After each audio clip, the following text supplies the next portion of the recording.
বাড়ি থেকে কাজে যাওয়ার সময় ভয়াবহ পথ দুর্ঘটনার শিকার হলেন এক ব্যক্তি। ঘটনাটি ঘটেছে শান্তির বাজার এলাকায়। দ্রুতগতির একটি গাড়ির ধাক্কায় গুরুতর আহত হন দীনেশ দাস নামে এক ব্যক্তি।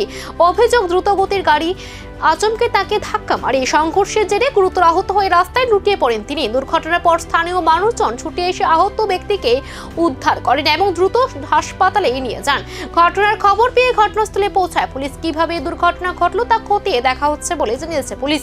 ফের এক পথ দুর্ঘটনায় আতঙ্ক ছড়িয়েছে শান্তির বাজার এলাকায়। স্থানীয়দের দাবি, এলাকায় বেপরোয়া গতির যানবাহনের উপর কড়া নজরদারি প্রয়োজন। ঘটনাকে কেন্দ্র করে এলাকায় চাঞ্চল্য ছড়িয়ে পড়ে। আজকে সকালবেলা মানে 8:30 15টা নাগাদ কাজে যখন যাইতেছিল, শান্তির বাজার পুলিশ স্টেশন এবং হসপিটালের মাঝামাঝি যাওয়ার পথে হে আসিল পাশে।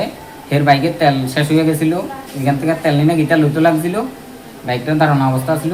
ওই দিকের থেকে পেছনের দিক থেকে ওই সাবরুমের দিকে যাইতে আছে একটা গাড়ি, টাটা টিয়াগো যতটুকু শুনছিলাম। ওই গাড়িটা হেরা দাঁড়ানো অবস্থা যারা আসিল এরারও বাড়ি দিছে, প্লাস এরারও বাড়ি দেওয়ার পরে আরও 2টা লোকেরও বাড়ি দিচ্ছে শুনছি।